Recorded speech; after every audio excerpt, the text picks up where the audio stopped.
Before I start, as usual, I'd like to give you a piece from Yemen and a piece from Guantanamo. So we start with of course, Yemen. السلام عليكم ورحمة الله وبركاته يا هلا ومرحبا أرحبوا حياكم الله أهلا وسهلا ومرحبا مليون. Basically, this is Yemeni traditional greetings. Usually when tribe greet each other, it gives motion, assurance, and welcoming. So this is for you all, which means peace be upon you all, welcome and million welcome. So, Habibi, all of you, I'm going to take you to Guantanamo.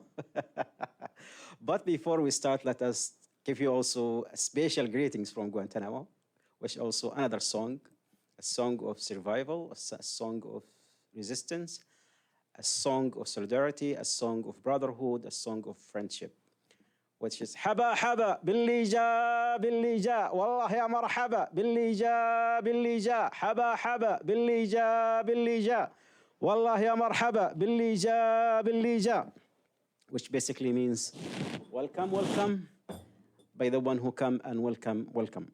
Basic words that what used in Guantanamo when welcoming each other, especially when when a new group would arrive at Guantanamo, they would arrive hooded, gagged, chained, beaten, journey maybe 40 or more hours. So also they would go straight to the interrogation room. The process was to drive them to the broken point. And when they get to the interrogation room, the interrogators thought they're going to give up. So we could, whenever they brought a new group, we could hear the helicopters, seize movement, and the blocks. Guard would tell us, shut up, don't talk, don't stand. We listened to them, and they were surprised. So the moment we would hear that rattling its chain, we would hear our brothers walking, you could see 300 or 400 people singing at the same time loudly. It was really scary. I swear to you. Imagine 300 voices in one voice. Haba, haba, billi ja, wallah ya marhaba. The guard get afraid. And it's like a thunder. It's like something big. So when the brothers who just arrived would hear us, they're like, well, the situation seems okay. They like the summer camp, they enjoyed themselves. The surprise at the moment they would took the hood over their heads. They would look there, small cage, like oranges. What are you doing? We said, well, we are welcoming you. So first of all, I would like to thank Cohen University for giving us this opportunity. I would like to thank you, Fionnuala. It's important for us all because we didn't get much chance like that. For us, this stage gave us recognition of our humanity, a voice that has been denied for long. And we still live in the stigma. So I'm going to drink my coffee, then I'm going to talk to you. So I am Mansoor Adayfi, a Yemeni, former Guantanamo prisoner. You can call me 441 or Smiley Troublemaker, wherever suits you. I was raised in a conservative family in Yemen, a tribal family. We had no electricity, no TVs, and absolutely no phones. Like very traditional family where we, raise cattle, produce our food, and so on. My father used to work in Saudi Arabia, and he would take care of our family. Like I have 12 brothers and sisters, and my uncles, my nieces take care of everyone. So when I finished my college education, my secondary school, there was no high school in our village. So I had to move to the city so I can finish my high school. And the moment I arrived at the city, it was so, I will never ever forget that moment, because when I arrived, I was in the car, then it was almost evening time. I could see lights all the way in the Sana'a city. I just glued to the window looking, asking people what's going on here. building, cars, this kind of boards, posters. When I arrived at my aunt's house, just I spent the night restless, which is turning off the electricity, the TV. I would go behind the TV to check where's the people, where is the cats, where are the birds. So I'm from there. I started, I finished my high school. Unfortunately, the education system is not developed at that time until now. So I went on a mission to Afghanistan so I can get scholarship where I can study computer science. And as you know, in the 1990s, there was a rise of Al-Qaeda and Taliban, and there was no social media like now. One of the Yemeni scholars was asked by the Saudi and Yemeni government to write a book about the new ideology about Al-Qaeda and Taliban to educate the people, part of encountering this kind of ideology. But there was no, as now, resources and internet information available. He selected one of his students to go to Afghanistan. He was also one of the people who fought against the Soviet Union. So I was 18 years old, just the guy who would carry a bag. So would you like to see what size this bag later? Huh? Okay. Okay, so it shows that, trust me. So I accompanied him. All my goal is to finish and come back to travel to finish my college education, computer science. But traveling for me also was a dream. I lived in Sana'a watching those airplanes taking off, landing, or I would go sometime to the airport just to look at the airplanes. So imagine a boy just came from the village, looking this new life, the world. Arrived in Afghanistan, we started, it was like traveling back in time 1,000 years. So we start doing this kind of connection with people and, trying to interview people, to visit schools, camps, try to get as much information as we can. So because in order for him to write a book, he needs this kind of information and actually dismantle this kind of ideology from the religious perspective. 9/11 happened. We didn't know it happened until 3 days. As you know, during Taliban, there was no TVs, nothing. And also the situation, the economic situation, poverty, and so on, no electricity. The head of the charity organization in Afghanistan was our contact point. He told us, you have to go. He gets instruction from Saudi Arabia. He said, liquid everything and leave. Anyway, this charity organization, later on, we came to know it was a Saudi intelligence front. I came to know later on in 2010 in Guantanamo. We didn't take things seriously because we heard about something happening in the United States, airplane flew into buildings, but I never saw a building more than 10 floors. That's it. That's what we have, 12 floors in Yemen. In this charity organization, they wanted to liquidate everything, so they asked us if they can help them to take stuff to one of the hospitals. They have medicine, blankets, food. I said, why not? So we can. My friend said we are going to take a car and go back to Pakistan. In the way, we were ambushed by one of the warlords who already switched side from Taliban to the North Alliance because the United States started buying, loyal people, preparing for the invasion. I was taken by one of the warlords as a guest. Few days, then another warlord just came to take us. Then later on, the American airplane started throwing leaflets offering large bounties for anyone who can bring Taliban, Al-Qaeda, or Arabs. So the higher the rank you told this man is, the more money you got. So I was sold to be Al-Qaeda commander, 9/11 insider. And the stuff I have with me, I have a recorder, I have camera, I have a notebook, and that notebook, that what killed me, basically. I have a lot of names, phone numbers, I have maps, I have ideas, I have questions, connection to people. That's big problem because this is the guy we're looking for, and I have money. So I was taken to the black site. The moment when the Afghani, for the first time, they came put the hood over my head, and for the first time in my life, they put the handcuffs. And I fought with them because I felt there is something wrong. But you cannot defeat 10 people, 7 people. I was dragged, and I could hear dog, now I'm hooded, barking loudly, and strong hands grab me, throw me to the floor, start beating. a neck over my head, taking my clothes. And at that moment, I was resisting, because this is what should normally happen, right? I was resisting, cursing, shouting, yelling. And the more I resisted, the more beating I got. And I could hear for the first time people speaking English. And I had no idea what was going on. Who are these people and what they want? To attract a helicopter to under the ground for the next 3 months. Naked, beating, interrogation, and I'm not going to do that because I'm not here to torture you. I'll if you want to. You have to send a request. So the interrogation was, we knew who you are, Adil. You have to talk to us now. And I said, I'm from Yemen. I'm Mansoor Adayfi. I remember the first moment when they came to interrogate me.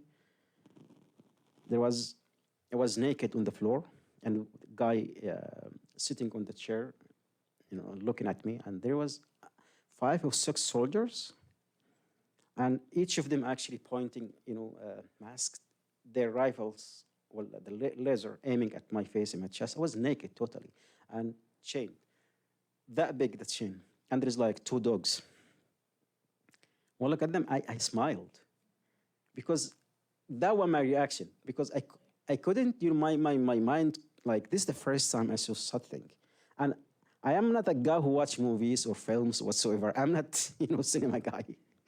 So I just smiled. What's going on here?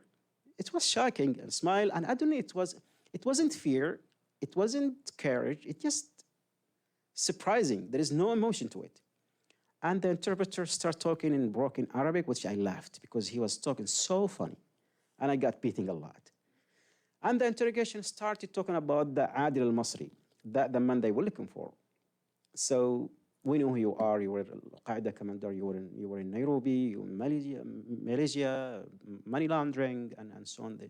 They thought I was speaking English. I said, I didn't speak English. They said, we know you are playing games. We're going to make you talk. So later on, you can't resist, basically. So because sleep deprivation, beating, starvation, I admit to everything. Whatever they said, I said yes, just to escape of the torture. The problem was giving the details. In the third month, an old man came. They brought me like naked and set me on my knees, and he looked at me, take the hood. He never talked to me. He had photos, and he was looking at my face. They would have lights, examining my body, the height, everything. They were like checking if there is I don't know what they were looking for.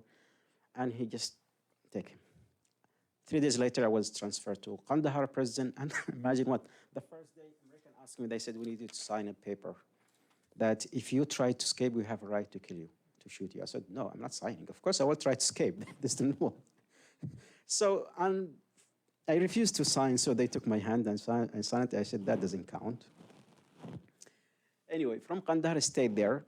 I was in bad shape, was really in bad shape. I was, because I got hit in my head. I lost my balance of walking, and I was resisting too at the same time, because it's kind of stubborn boy, like tribal. They call us like untamed horses, whatever. But I was raised, Anyway, let us take you to Guantanamo now. Are you ready? So we're taken to Guantanamo. We had no idea where they'd taken us. All we know, when a small plane landed, that means they would bring in new people. We call it the beast, the cargo planes. That means people is going to leave and will never come back. So they take us group after group. My time came. They took us to the airplanes. I was hooded, gagged, and I saw a boy, Chadi boy. He was around 13 years old, because they have something called the process station. They would tie us like that, and stopped stripping us clothes, naked, and we started shaving our body, shaving everything, powder, and there is a lot of humiliation with that. Males and females, and I saw that boy was crying. So I started spitting at the guards and cursing them and so on. I get beating, and they would duct tape over my head, like hooded, then the hood, the orange suit, chain, shackled. And when prayer time came, I wanted to pray. and they beat me and restrained me in the stretcher. So then to the airplane, and as I think you, some of you, I'm not going to go in details, so there's a lot to talk about here. We don't have much time, so I'm trying to be brief because also I don't want you to feel bad. The journey to Afghanistan, it was hard, you know, it was journey of death. And I wish at some point the plane would, you know, fall in the ocean. And when we arrived, again, the same process station, humiliation, naked. I remember, especially during the process station, they would ask us questions, and they would do the annual search over and over again, and they would ask questions. It's a way you feel like it's a rape. It seems like medical, but it was worse than that. The moment they finished, they would take us to the interrogation room.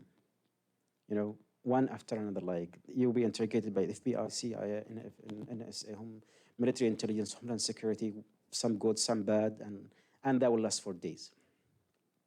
Then we arrived at Camp X-Ray, and Camp X-Ray was makeshift fences built on cement, no roofs, nothing protect you from the sun, from the heat, from the wind. There is no toilet, absolutely nothing. We were not allowed to talk, stand, to look at the guards, or talk to them, whatever, just big mess. And we had many questions. When you arrive there, imagine shaved, and all of us, you know, our eyes swollen, process, and bleeding, and when you look at our faces, there's a lot of question why we are here, until when, what would happen to us? Around 800 men and children arrived at Guantanamo, all Muslims, 50 nationalities, more than 20 languages spoken, as young as 3 months old, as old as 105 years old. You have all kind of mindset. You have doctors, nurses, engineers, journalists, lawyers, psychologists, mafias, former CIA informants. A squad that was sent to assassinate Osama bin Laden was caught, also brought to Guantanamo. All kind of people, all kind of people. All Muslims, of course. So we had no shared life before Guantanamo. Nothing. We just came to know each other at Guantanamo. From 2002 until 2010, we call it the Dark Age, if you read in the book, inshallah. And I strongly advise you to read it. If you don't like it, I'll read it, then we'll compensate you. So it was the Dark Age. We call it the Dark Age because where torture, abuses, hunger strike, death took place. Basically, Guantanamo also was turned into an experimenting lab on prisoners when General Jeffrey Miller arrived at Guantanamo by the end of 2002. What he did, he started developing the torture program. Of course, Americans call it enhanced interrogation technique. So it's like a sexy name, right? He makes it soft. But honestly, when you look at it, it's a game of narratives.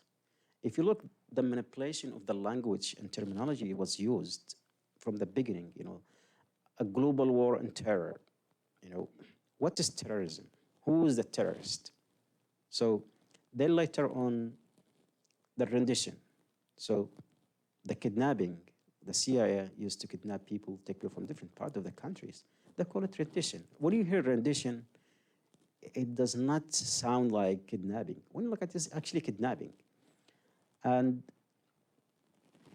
detainees. We were not prisoners of war. That means you have detainee, you have no rights. Detention, they call it prison. Facilities.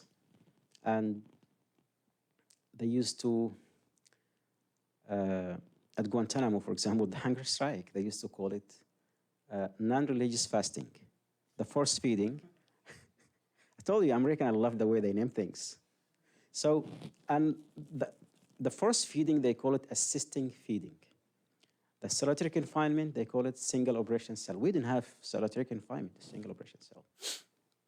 So today I'm in Belfast, but I say that because, I'm not saying that to compliment you guys, but I feel in love with the Irish people from Guantanamo, although first encounter wasn't pleasant. So I remember when we come to know about the Irish people and Irish country, it was at the first month. When the situation was bad, the torture, the abuses, and so on, and especially the desecration of the religion, which as Muslims we take it very seriously. It was too much from Kandahar, what they used to do there. We take it, we tried not to do anything. We were naive. We were planning to do, a revolution in Kandahar, but I had a dream that you don't do that. Simplicity. So at Guantanamo, it was too much. One day, one of the brothers was praying, that guard came, they took him down and beat him. He just wake him, shouting, yelling, cursing. The question was, what should we do? You feel hopeless and helpless. You have nothing, you can do nothing.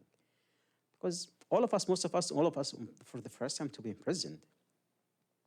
So we haven't graduated yet from Guantanamo. So what we did, we started talking, and Arabs talk too much, opinion, discussion, well, okay, and everyone want to be a leader. We're talking like, secretly. And the end, some brother said, look, hunger strike. The first time I come to encounter the word hunger strike. What does it mean even hunger strike? إضراب عن الطعام in Arabic. He said, don't eat. For how long? He said, well, depend. And the debates are like, the Irish guys did it. Who is the Irish? The Irish people that were on hunger strike. And I'm like, no, but they died. Okay, I don't want to die. So the discussion started from there. There we're coming to hear about the Irish. I know Ireland, what Ireland is, because we study geography in school, but now in this place, and there is something stronger. And the brother, they said, well, they managed to get attention, we need to do this, and so on, and okay. And there's some like, Gandhi, he did it. There was a problem now, religiously. Is it allowed? We are not allowed to harm ourselves. Well, okay, what should we do? Let us discuss. We slept with our decision. The second day, the youngest prisoners, Yusuf, I told you they were stripping him naked. The second morning, he refused his food. And I asked him, Yusuf, are you eating? He said, no, I'm not hunger strike. I said, okay, I'm with you. The second meal, we have like this kind of traditional tribe. If my friend I cannot eat if you don't eat. Because I can't, I can't. I understand if you are sick, but if you cannot eat, I will help you. So more people joined. Guess what? The Kand administration, they brought fatwa. It's Islamically, is forbidden to do hunger strike. This is haram. They have like the Council of Southern United States. It's like 3 pages, you cannot do this. And it is the Individuals Act, you cannot do that. I said, we will do it now. You know what, we will do it just because he says say no. Went on hunger strike, we lasted for 9 days. And the general actually who built Guantanamo, he was a nice guy. General Leonard. He came to talk to us. And honestly, the first time, it was big to see a general sit like that. But it wasn't in his hand, He said, it's not in my hand, but what I can do, I try to make things better. There is another generals who want to make things worse. Anyway, they ended up taking him, maybe in 2 months. But that simple action gave us something that we could do things. We cannot change things. So at the time I get encounter with the Irish guys in the hunger strike, and thank you so much. I ended up like in hunger strike for force feeding for 3 years, months, years. Some of the prisoners spent 5 years in force feeding, 10 years, 7 years, 8 years. So it became a way to resist, a way to survive. Life in Guantanamo, early years from 2000 to 2000 was hard, especially when you are disconnected from the rest of the world and nobody tells you anything about anything. We absolutely, and the SOP, what they call it, Standard Operation Procedure, or SOP, we call it shit on paper. It was written by General Jeffrey Miller. And those who don't know General Jeffrey Miller, he was the architect of Abu Ghraib in Iraq. So he was sent to Iraq to gitmatize it. So, and we were learning about each other in the prison, in the detention, in the camp. You can see me, I'm using both names. Detainees, prisoners, camp detention, because Guantanamo is not a prison, it's a black hole. They were learning how to break us, and we were learning how to fight back, how to resist, how to survive.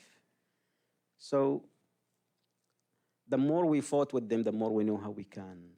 But they have the upper hand. As I told you, if you read the research published by Seton Hall Law School, how Guantanamo turned to an experimenting lab. It's titled Guantanamo, America's Battle Lab, written by, it was published by, I think, it was research, yeah, and other former soldiers and others.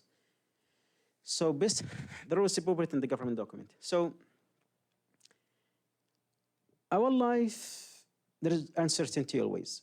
You know, no family communication, only interrogation, after interrogation, after interrogation. Guantanamo was divided into different camps, different set of rules, different experiments, and so on. They even created a beautiful camp called Camp 4, where prisoners go there for white clothing, they communal living, food, soccer ball. That was the face of Guantanamo. Whenever people come down there, whether like media or tours, whatever, they tell them, look how we treat those terrorists, you know? And when you come, you would see people in white clothing, they talk, and so on. But the 700 there, actually under the torture and abuses. So it was a game. In 2006 was one of the worst years. In 2005, we managed to organize a mass hunger strike, where around 470 to 500 prisoners participated in the hunger strike. And they broke us. Some of us managed to go to the force feeding. So, and usually the force feeding was done by nurses, medical staff, or guards. They trained the guards, basically. In 2006, the Pentagon sent a special people, medical team, and camp staff just to break the hunger strike. And I remember the night, we were in they call detainees hospital. It's a makeshift hospital. There is like few devices, and there was also like those military beds. They call it detainees hospital, it's not a hospital at all. And we were tied 24 hours. And they would force feed us twice a day. But it was hard and difficult, but we would take it.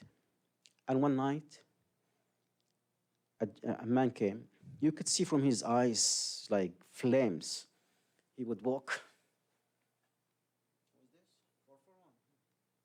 Someone who was like, you could feel it, there's something is coming. Second day, they took us to appointment, one by one. And he would sit like that. What's this? 441.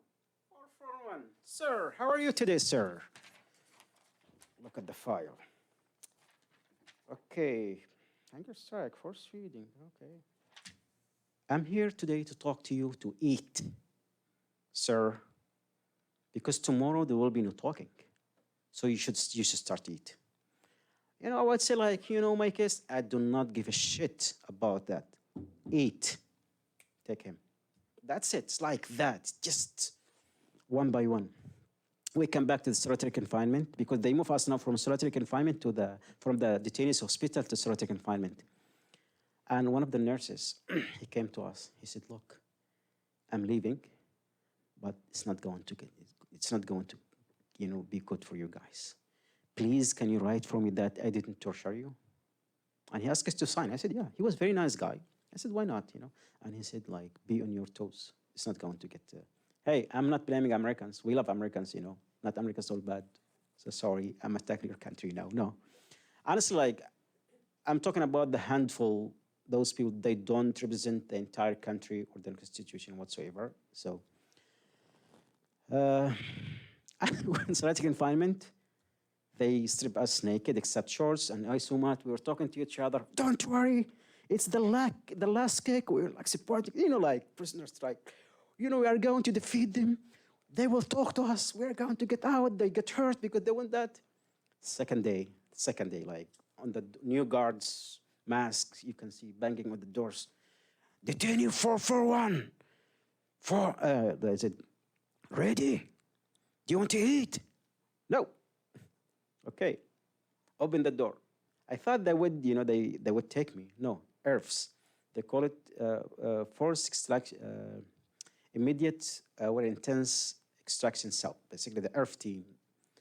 Pepper spray on the face, and they jump on of us one by one, drag us to the force feeding chair, tie us, and the guard brought 5 boxes of inshore, and he put it in front of me. This is your fucking food today. You want to eat? Sorry, I'm using this word, like, don't, be offended. So I was like, no, okay, feed him. And they brought thick tubes, literally really thick tubes, start putting on screaming, yelling, eat, the only eat. And it was a matter of challenge because I have also a team behind me, the brothers. I cannot, I can't eat, I will never eat. So finally the tube went, it was like you feel your soul is leaving your body. And they start pouring the Ensure. They have a nutrition liquid called Ensure. One can after another, one can after another. When you hunger strike, your stomach is small. And I was like, I couldn't breathe. So I was throwing up. At the point that the tube came out from my mouth, and I could see the nurse grab it like that. It was like a camel. I was like, I'm dying. Anyway, I'm not going into details. So that was the situation that we left us for hours, all nights in the force feeding chair and so on, until Habib Ron DeSantis came. And before that, he came to talk to us. He said, I'm here to ensure that you guys are treated humanely according to Geneva Convention. This way I come to encounter him.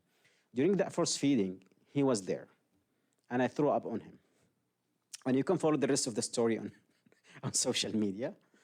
So we lost 3 brothers under torture in 2006. That was one of the worst years. They were close to me. And you see the candle there.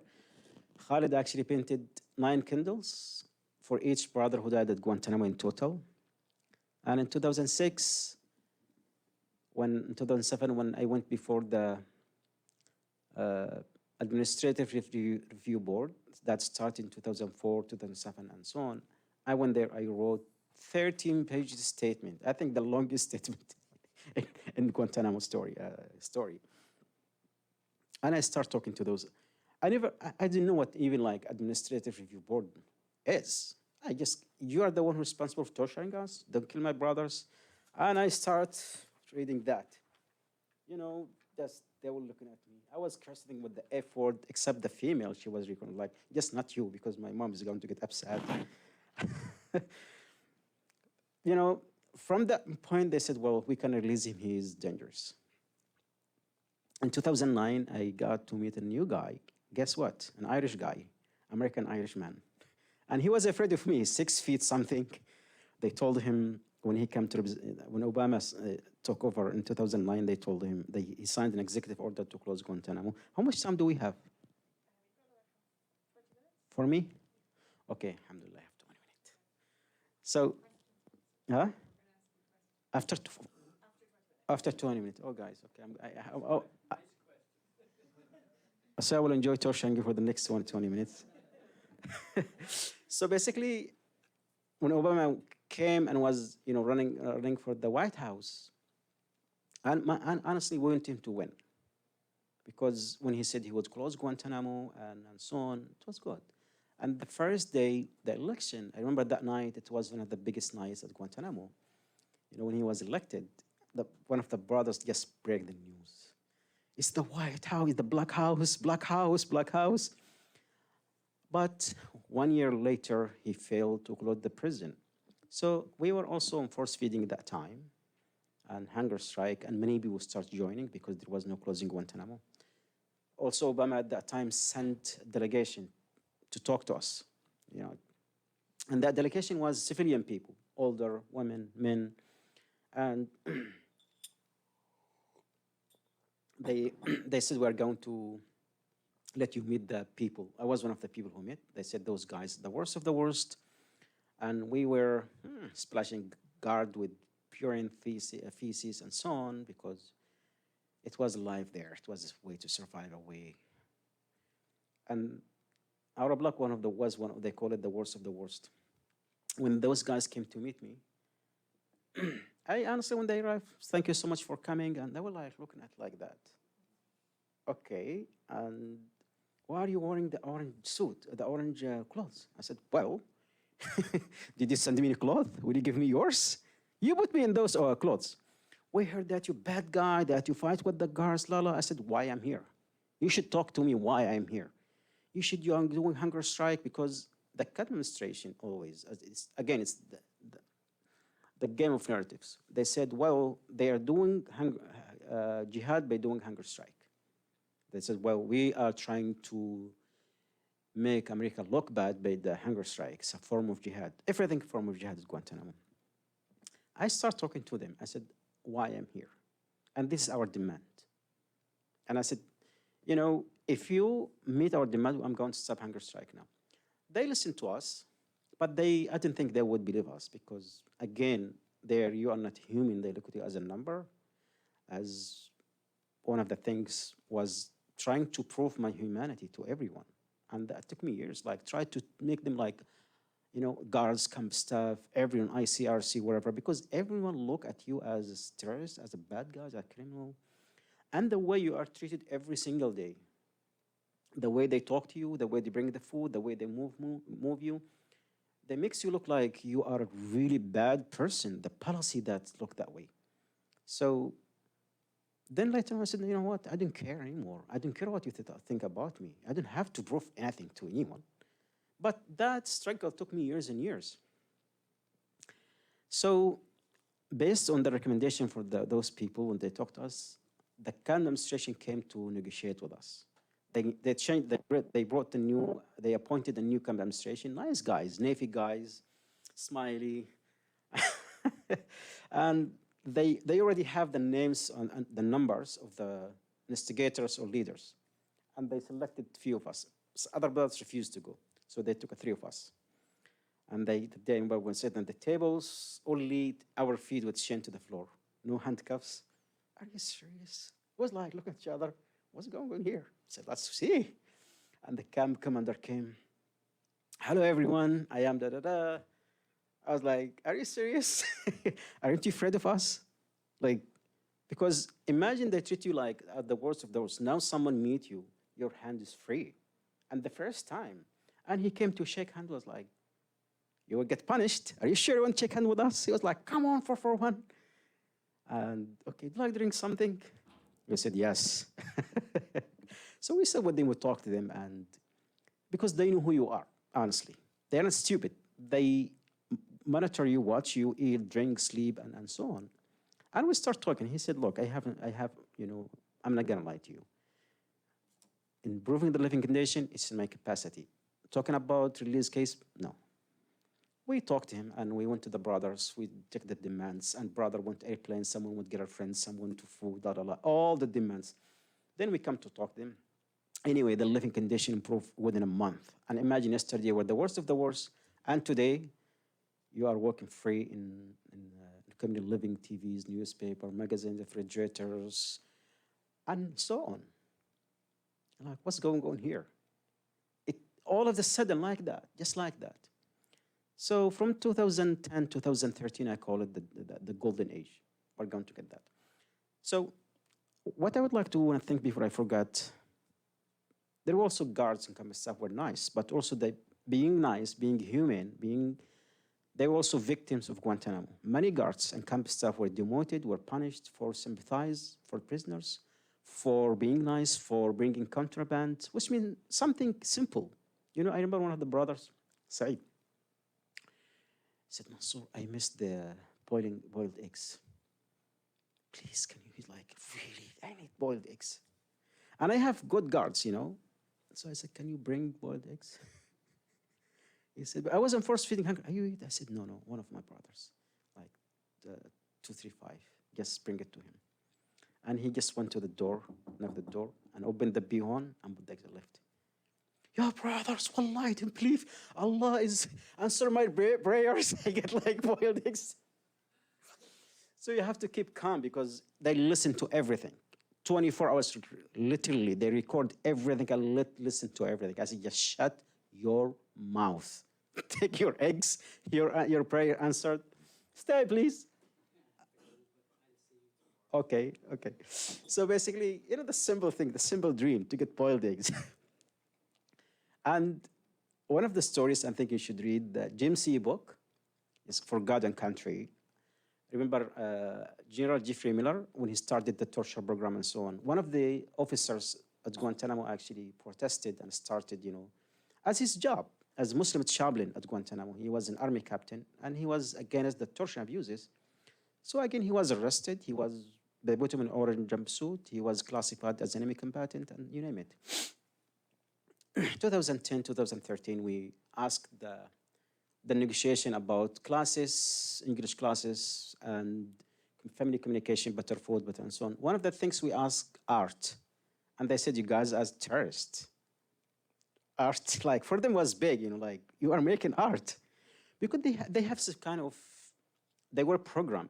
Military is about also mind programming. So when they sent people to go down to Guantanamo, they were told them, these guys are the worst of the worst. They are the one responsible for 9/11. And I remember, wallahi, when the guard would come the first time, they were shaking, like nervous, afraid, and because they were told, these guys, if they have a chance, they will kill you. And imagine you have to work with the ticking bomb, someone, any movement, like the guards. That's, when the guards work with us few months, 3, 4, 6 months, what they were told didn't match the fact. When you live with someone, talking to them, surfing them, watching, eat, drink, sleep, whatever, you could tell who is who. The guards start talking to us. They found this man is a lawyer, this man is an engineer, this man is a doctor, this man is a pilot, this man is speaking 3 languages, 5 languages. It's not the type of person they were told. They were conflicted. They start asking questions. And many of them actually, they come to apologize. They said, guys, we are sorry, we didn't sign for this. Especially some of them actually wasn't hard on them, it was seeing those children. And some of them actually converted to Islam, and some of them were still intact with them. I remember one day, one of the interpreter and one of the guards, they insulted one of the black prisoner. And I could see all the African-American guards came. They were like so mad, so angry. They opened the cell, go to the wreck now, and they brought him food, clothing, and they would come every single day. Because those guards, even racism within the guards, those guards were also targeted, racism within the army, the navy, and so on. And if you read the book Murder in Camp Delta, one of the Joseph Hickman talked about that. Those guards would be given the dirty jobs, the hard jobs. So, so this can help us. People like, we are the same on the same, at least we share the same injustice there. Anyway, we start making arts, and as you see, today we put up some of the paintings we built in Guantanamo. I would like to say about art. When we arrived, we weren't allowed pen or paper or anything. Again, because anything can be misused, use our pen to kill someone. We start making arts in styrofoam cups, styrofoam clamshells. They used to give us MRE, military ready meal, and there was powder tea. There was also some kind of toilet paper, and we used the powder tea to dry it dry it and mix it with water, and that was a big deal. Remember the night they found it was a state of emergency. It was in 2009, 2010 when we started hard class. However, I need you to look at this one here. This was the first painting that was painted in Guantanamo. And if you see the secret, I'm going to explain to you because I'm going to the camera. I like to be on camera, so that painting, it's called Secret. One of the prisoners or detainee told his interrogators, I am an artist. I teach art.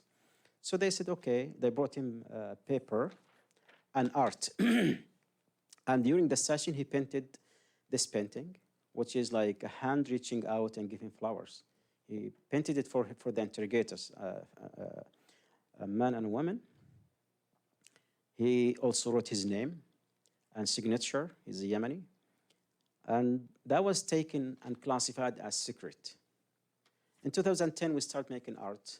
And going to the art class was another story. Anyway, we managed to do a lot of art. Art played an important role in our survival after our faith, because as Muslims, you have to have that kind of faith, prayers and faith that takes you from the hardship you live in, the circumstances. Also art, because when we arrived at Guantanamo, we had no shared life with each other. And the more you stay in the prison, the more you are distanced from your previous life, from yourself, your memories, your family, your emotion, relationship, your knowledge, your experience, and your brain will start doing something else, doing the same, but in relate to your environment, to your interaction, to the things you learn, you hear, you study, you read, you were treated, you feel. In 2010, when we brought again to the communal living, I was shocked. You know, we have good time now. You have TVs, newspaper, you have microwaves, you have books. But when we come together, we started sharing the life we had together since 2002. I remember you as my interrogator, as my lawyer, as my just talking about the things that connect us: the hunger strike, the force feeding, the problems, the funny things, the bad things, the brother who died, the brother who lived. We start sharing the life we had together, related to our prison at Guantanamo. So when we start painting, actually, we found a way to escape prison. We start painting the things we missed most: the blue, beautiful sky, the sea, our families, our hope, our dreams, our tears, our pain. You know, arts connect us now to the previous life, to our memories, to ourselves, to the things we missed most. Also, at the same time, it became a way of therapy that you can focus something to concentrate in. You do something, you have a control over something. Some of the paintings took months, weeks, years. The process of getting artists is another story. It's not the topic here. It's just like us. So in 2000, I'm going to jump 2013, where a man arrived at Guantanamo, John Kelly. He was in Afghanistan. Later on, he became Trump chief of staff. He didn't like the situation. Oh, they have classes. They have art. They do this. They have food. They have, you know, they decide to reset Guantanamo, and it was worse than ever. At that time, 2013, I was mad, writing to Andy Hart. I didn't hear from him because we become friends. As I told you, the Irish guy, like we call him the Guantanamo, we call him the Americans, we call him the Irish guy. So when he arrived, he was told, you are going to meet one of the dangerous prisoners, be careful. You know, careful, watch him, they didn't allow him to give pen, make sure you didn't have like your belt on, and lots of stuff. And I remember when I was sitting, waiting for him in Camp 5 in the meeting room, small room, cameras everywhere, and there was a door, windows in the door like that, halfway. And Andy Hart came, he looked at the window, came back to the guard, came back again, looked at me, came to the guard, and he opened the door. Excuse me, sir. I hate to say that. Are you 441? I said, yes. And he talked to the interpreter and another woman with him as a lawyer. And they came back. You know, I was sitting in the floor, sitting, chain, and I stood up, tried to, because my hand chain like that. I tried like, Assalamu alaikum, and welcome, marhaba. They were looking at each other. Should they shake hand or not? So Andy Hart has a really big hand, strong. He came and he was like, I said, hey, because I was weak. So I said, oh, sorry. Then we shook hands. We said, okay, please sit down. They were looking at each other. Later on, we become friends, close friends. He said, we were afraid. And he said, I represent federal prisoners in the federal prison. They are really violent and bad, you know. And he said, when we talk to you, we see like, is this, because they were told something, find something else.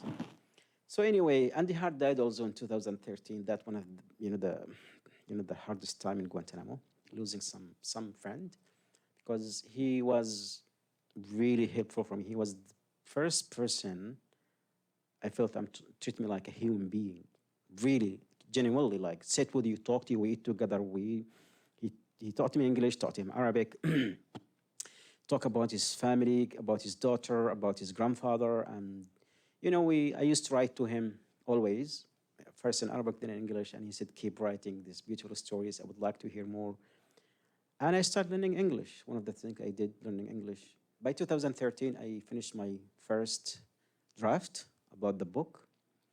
It was titled Moments from Guantanamo. That's what I wanted, like wanted stories from about everything, everyone.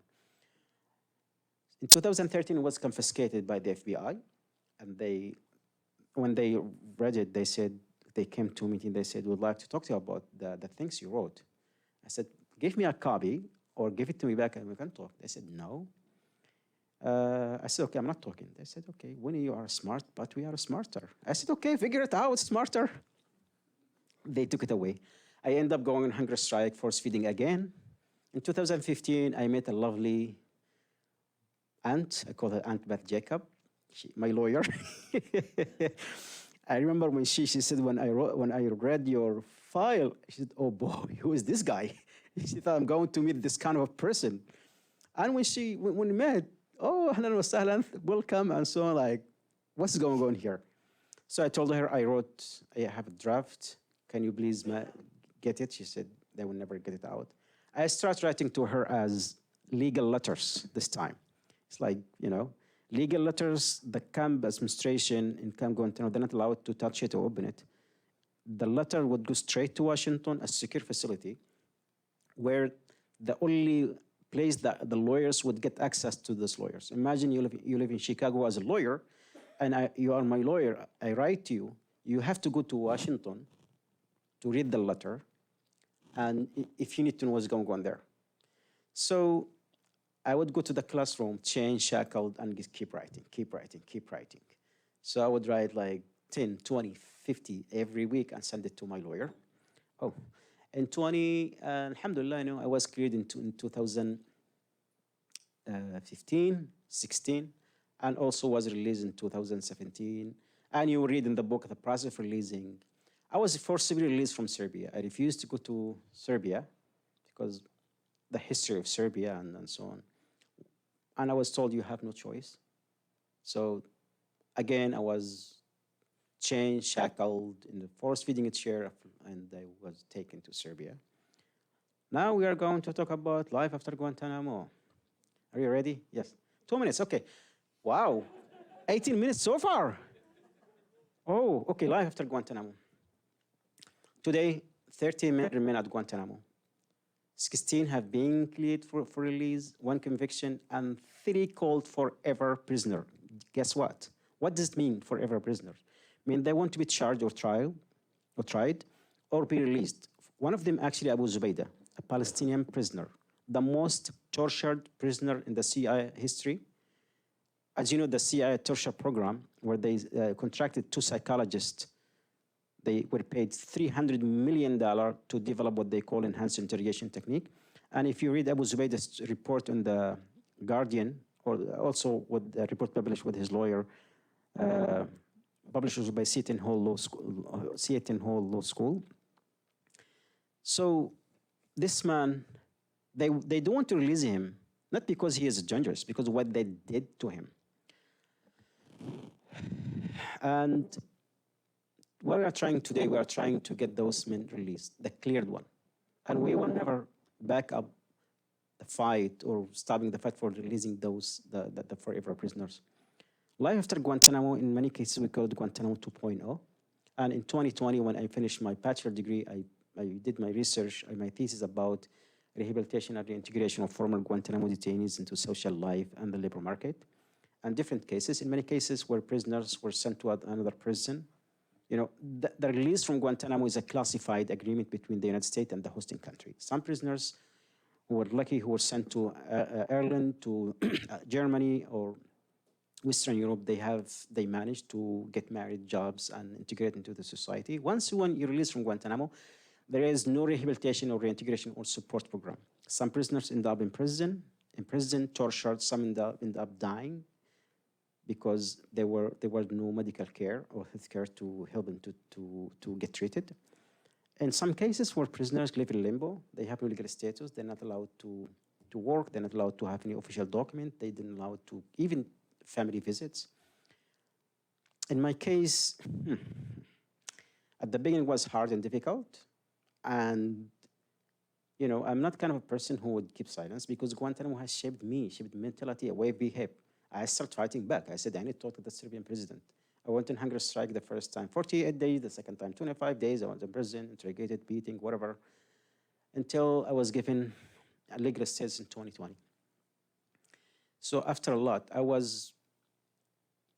the government, the Serbian government, wanted to deport me in 2018, and my lawyer managed to stop it. So it has been, I was expelled from the university because I was in Guantanamo. Stigma of Guantanamo. And stigma means you can't work, you can't study, you can't get a job, you can't have a bank account, and even some family members try to stay away from you. I started, you know, I have a goal in my life. I need to finish my college education. Alhamdulillah, I finished my college education in 2021. Also in 2020, we published the book, Don't Forget Us Here. And the title is unique because, as I told you, I started writing as Moments from Guantanamo. Then when I left Guantanamo, the last words from my brothers were, don't forget us here. And we managed to publish the book in 2021.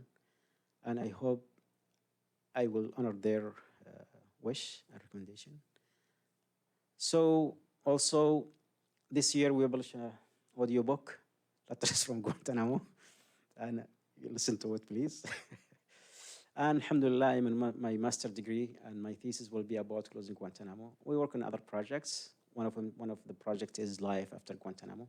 And since I was released, I have been started campaigning for the closure of Guantanamo, releasing the prisoners. And since 2021, Cage hired me as Guantanamo project coordinator. I work with families, with brothers at Guantanamo, with their families, with also former Guantanamo prisoners, with NGOs. And I'm here today because Funilla and Queen University give us the stage and the voice. And what else? That's it. Okay, yeah. Thank you. Should I write the letter? Okay. And Thank you so much, Mansoor. We are going to move to some audience questions for the remaining time that we have. But before we do that, I know that there's one other point that Mansoor wants to make tonight. yeah. So I will show you the bag after the questions. You would like to look at it, trust me. So I was asked by my brothers to write this, some of my brothers. Dear Queen University Belfast and Professor Funilla Nelen, I write to you with deep gratitude and humility on behalf of myself and the community of former Guantanamo and former and current Guantanamo prisoners. Your invitation to speak and engage with your esteemed institution is not merely an acknowledgement of our story, but a profound recognition of the voices of so many who have suffered in silence, often unseen and unheard. Guantanamo represents a dark chapter in the story of justice and humanity, yet through a platform like the one you are providing, light is cast on the truths we left, and dignity is restored to those who were stripped of it. To Professor Funilla Nelen, your tireless effort as a UN Special Rapporteur and advocate for justice have given us more than a voice. You have reaffirmed our humanity in a world that often denied it. Your courage and compassion resonate deeply with us as they carry forward the narratives of those still languishing in detention and those of us striving to rebuild lives after release. Queen University Belfast's commitment to addressing human rights and amplifying stories of resilience and resistance is a beacon of hope for so many. This opportunity not only allows us to share our experiences, but also to engage in dialogue that inspires accountability, justice, and meaningful change. Thank you for standing with us, for hearing us, and for reminding the world that the pursuit of justice is not just about addressing wrongs, but about healing, restoring the humanity we all share.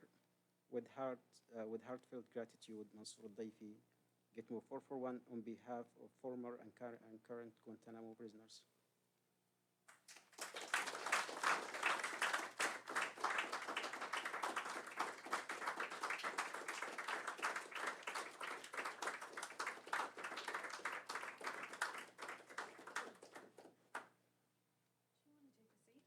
No seats. You're going to stand? Okay. Yeah. Do we have Do you want me to sit? questions? If you want, you can sit. No. Any questions? Yes. And can I just ask you to introduce yourselves as well? This is being recorded, so you'll need the mic. Hi, I'm Kiana. We met before yesterday. Yeah, so we know that a state's deliberate use of torture to impose stigma and infamy has the effect of robbing one of their credibility. Was there a pivotal person who unwaveringly believed in you, and like when others did not believe in you? Like, was there a person that really trusted in you when others turned their back on you? What kind of a person? What kind of person? Well, any person. Like, you mean in the prison? Well, outside of prison or maybe within. Well, you know, in the prison, you know, that hardship and torture and abuses, it really forged a strong bond of friendship, brotherhood Yes. among prisoners, even with some guards. I remember one of the stories at Guantanamo, a love story between a prisoner and a female guards. So it's not just trust, this is love. And it was a well-known story, and they end up deporting her back to the state. So we have that shared humanity we have, regardless. And when I went to him, I asked him, I said, because I was writing the stories at Guantanamo, I said, how you guys end up together? He said, look, love does not play by our rules. Simple as that. This was a simple answer. So of course, yes, we trusted each other. At Guantanamo, we formed a group of prisoners who stood as a front line to defend the young, the elderly, and to fight for the basic right at Guantanamo called the red eyes. So that comes from trust, from brotherhood, from love, and at Guantanamo, I trusted Andy Hart. He became my best friend. My aunt, Beth Jacob, she's like my mom, literally. And she loved me so much. She's very protective of me, right? So this kind of relationship we share. And I'm a Muslim, she's a Jewish. That doesn't matter. So after Guantanamo, of course, there's people. And the things I have achieved with their education, with their books, I have done this alone. There's the entire people behind me, the entire team, lawyers, brothers, family, friends, NGOs, and so on. I cannot deny that. You know, there is a lot of people, what you see, there's a lot of people contributed, helped me in many ways. Yes, second question. Here and then to the back. Thank you very much. My name's Fra Hughes. I watched the programme last night about the Guildford Four. I'm sure it's people you don't know about, but it was a wrongful prosecution. These guys spent 15 years in jail, beaten by the police and the judiciary and railroaded, very, very, very much like yourself. Paddy Hill said it took him decades to come around to forgive the situation in order for him to be able to move forward with his life. Just asking, are you on that journey? Thank you. So he's asking about forgiveness, right? Well, no. First of all, I know you might guys want to hear, well, I forgive. This is sweet, right? But in this case, you know, how many people died? How many victims? How many families wiped out under what's called a global war on terror? Honestly, it's not up to me to forgive. Forgiveness has to come collectively from the victims, from the dead, and I don't think they can bring the dead to life. Also, you know, no one has a right to stand and I said I forgive. And I don't think people even mentioning forgiveness at this point should be should be mentioned. Also, if you see in our case, the United States hasn't officially ended the global war on terror. Guantanamo is still open. Also, the people who actually created Guantanamo, they said they would do the torture again. And they said they will keep it open. Nobody actually has came forward and said, ask for forgiveness. So in this case, if someone came, I forgive, I think they are just complicit to what happened, because I believe that accountability and justice must take place. These people must be held accountable to ensure places like Guantanamo, torture programs has no places, and that cycle must be broken. So there is no forgiveness in this case. There's some cases like that. It doesn't mean I have hate or grudge. No, I can tell you, 98% of my friends are Americans. Lawyers, activists, professors, journalists, ordinary people. They're very supportive, very helpful. They help me from the very first moments. And I'm not holding American accountable by the handful who created Guantanamo or the torture program. No, like those people must be held accountable. And I think American people are different.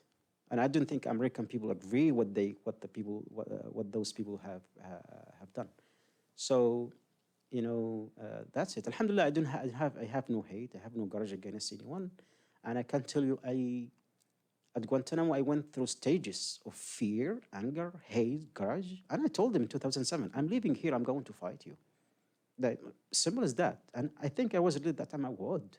I was angry, afraid, but when I lived through this kind of emotion, it was dark, it was ugly, it was bleak. I didn't want to go through that. It was like a tunnel you have to go through. You have to live them. You have to feel them. And there is a light in the tunnel. You have choice to work toward it. I managed to go toward it. So I refused to imprison myself at that tunnel, at that emotion, at that time. But forgiveness is different. Forgiveness is a different story, and I think accountability and justice must take place. Hi, my name is Nikhil Narayan. I'm a lecturer here, and as my accent reveals, an American as well. I wanted to, first of all, thank you for this very moving and honest account of your personal story. I wanted to ask you if you could speak a little bit about the ongoing advocacy efforts, lobbying efforts, with respect to the detainees, the prisoners who are still there. In particular, you mentioned Abu Zubaydah.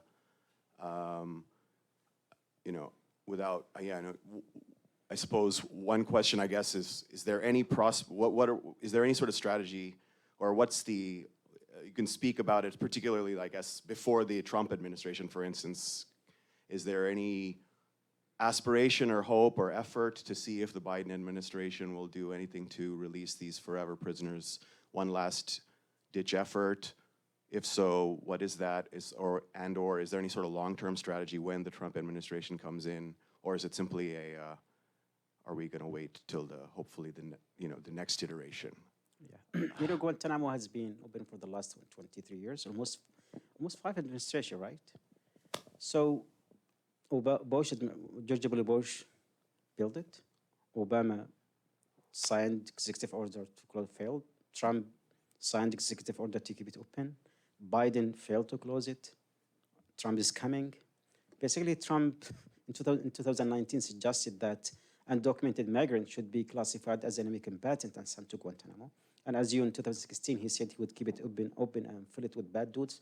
So advocacy, there is a lot of work, by lawyers and by some NGOs advocating for the closure of Guantanamo, release of the prisoners. But the problem is, there is no mechanism that can force the United States to do anything. Guantanamo was created outside of the legal system, outside of our humanity. The only things work with Guantanamo is propaganda, it's embarrassing the government. So there is some work now trying to persuade Biden to release the prisoners, and we are waiting. The forever prisoners, we don't know what's going to happen to them, because again, everything is classified. Even those lawyers, they don't have access to any kind of information. Even when the prisoner got released, they want the lawyers want to be notified. So What we are trying to do, there's a lot of people tried also, including Funilla and others, trying to get those men released, and also for the forever prisoners get released. And what we ask you today, you can write to the US Embassy here, write to them, then like release those killed prisoners. Write to Guantanamo, talk about it, tweet about it. It's important. Keeping Guantanamo in the media is hard, challenging, and difficult, because what is new? Like, I write regularly about Guantanamo, about the cases, and when I pitch my article, I'm asked, what is new?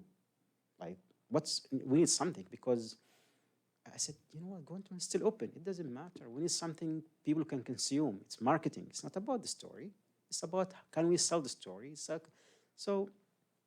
But I have been doing this kind of work, campaigning, writing, advocating, and I'm actually dedicated my life to this purpose. With the help of Funilla, and we did, we had a conference last year at the EU Parliament using art as a way to bring attention to Guantanamo. I even started like Tinder for Guantanamo. I swear. And I get a lot of likes, but Tinder, I was banned. So I said, hello, Tinder world. I am here to ask you to join me to close Guantanamo and so on. So it's kind of way trying to get attention to Guantanamo. So this kind of work, but still we need a lot of work. Yeah.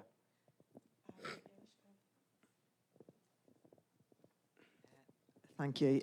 My name's Eilish Rinne, and I'm not the only one in the room astounded by how you came through the experiences you came through, and not only survived, but have such resilience and strength.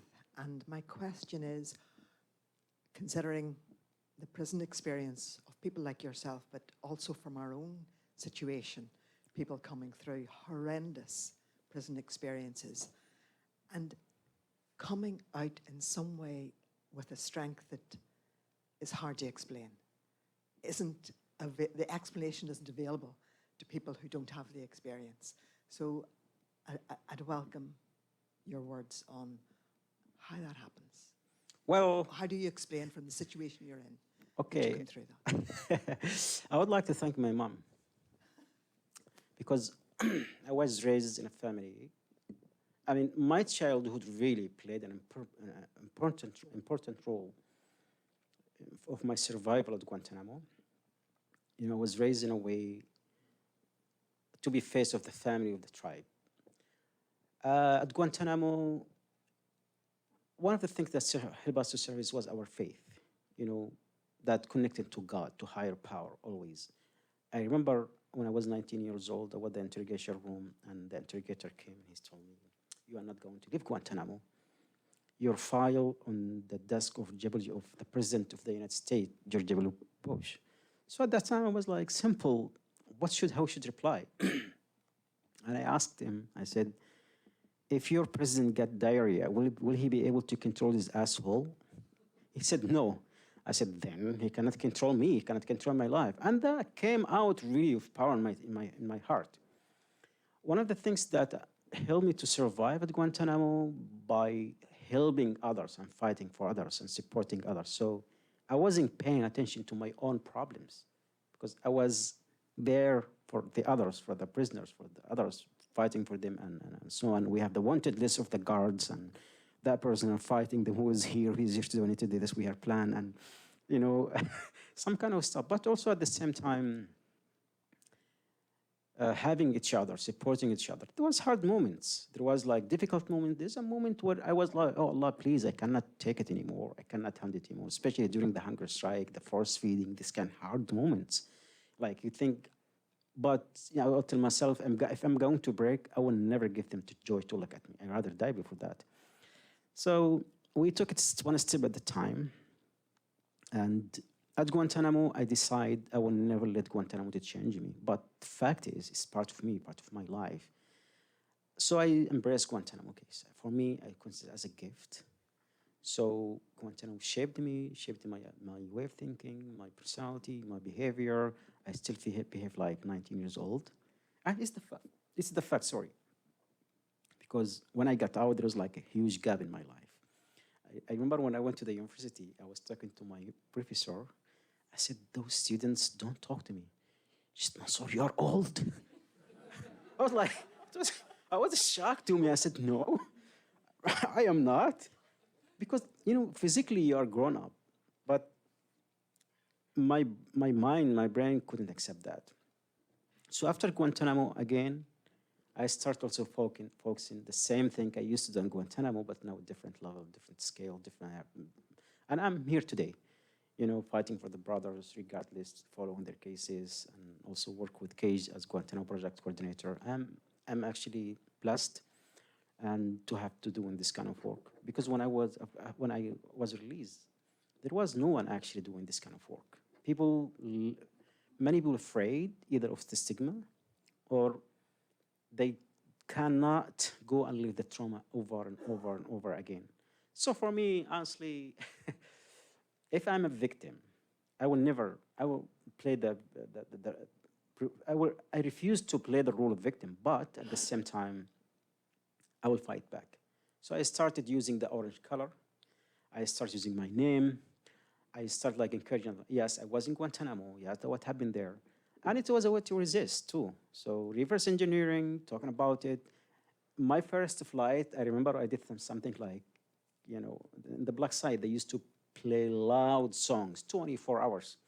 I collected all these songs and put them in the playlist. When I get to the airplane, fly to Oslo, put them in. I was 2 flights at the same time. I was in like, it was hard, but laughing at that. So not take it seriously, but at the same time, you have to help yourself to heal. I have my own issue. I'm not gonna lie to you. Do you have like depression sometime?